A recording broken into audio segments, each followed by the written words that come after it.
London کا یہ علاقہ ایسا تھا کہ جہاں نیگرو، بھارتی، بنگلہ دیشی، سری لنکن اور فلپائنی باشندے آباد تھے۔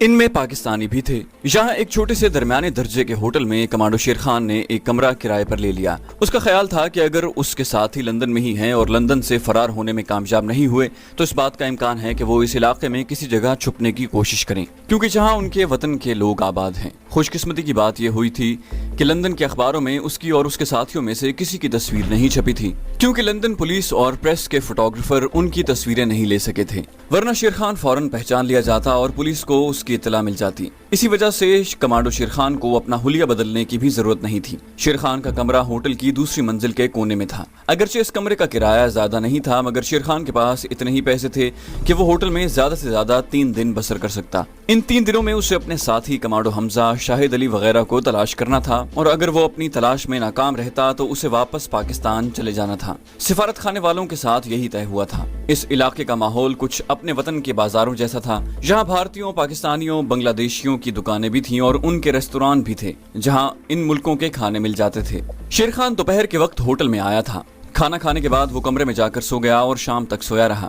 اس کے بعد اس نے اٹھ کر منہ ہاتھ دھویا اور ہوٹل کے ریسٹورانٹ میں آ کر بیٹھ گیا اور کافی منگوا کر پینے لگا۔ لندن کی یہ شام سرد اور دھندلی تھی۔ ریسٹورانٹ کی فضا نیم گرم تھی اور سگریٹوں کے دھوئیں اور کافی چائے کی خوشبوؤں سے لبریز تھی۔ ریسٹورانٹ میں زیادہ تر بنگالی اور بھارتی لوگ بیٹھے تھے۔ ہو سکتا ہے ان میں پاکستانی بھی ہوں، مگر سب انگریزی لباس میں تھے۔ الگ سے پہچاننا مشکل تھا۔ کچھ ساڑی پوش عورتیں بھی تھیں۔ شیر خان نے محسوس کیا کہ ایک عورت کونے والی میز پر تنہا بیٹھی سگریٹ پی رہی ہے۔ اس عورت نے فر کا لمبا کوٹ پہن رکھا تھا جس کے بٹن کھلے ہوئے تھے اور اس کی سرخ ساڑی دکھائی دے رہی تھی۔ اس کے ماتھے پر بندی بھی تھی جو اس بات کی علامت تھی کہ وہ ہندو ہے۔ شیر خان نے اس عورت کو اتنی تفصیل سے اس لیے دیکھا تھا کہ اس عورت نے 2-3 بار شیر خان پر نگاہ ڈالی تھی۔ عورت کی عمر 30-35 کے قریب تھی۔ اس کے سیاہ بال شانوں پر گرے ہوئے تھے۔ عورت خوش شکل تھی۔ شیر خان سوچنے لگا کہ اس عورت نے 2-3 بار اس کی طرف کیوں دیکھا ہے۔ ہو سکتا ہے کہ یہ CID کی کوئی آفیسر ہو۔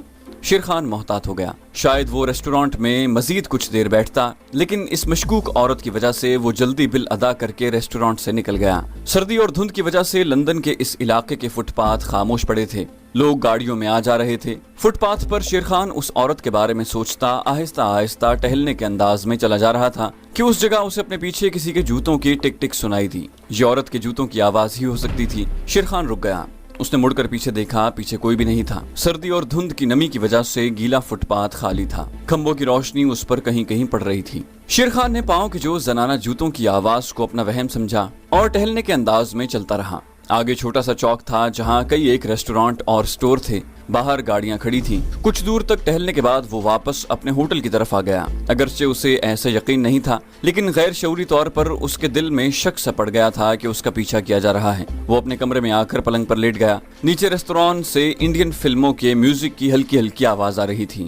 کسی نے دروازے پر آہستہ سے دستک دی۔ کمانڈو شیر خان نے دروازے کی طرف دیکھا، پھر اٹھ کر دروازے کے پاس جا کر پوچھا کون ہے۔ دوسری طرف سے کسی عورت کی آواز آئی، دروازہ کھولیں، مجھے آپ سے ایک ضروری بات کرنی ہے۔ عورت نے یہ جملہ بڑی صاف اردو زبان میں ادا کیا تھا۔ شیر خان نے دروازہ کھول دیا۔ اس کے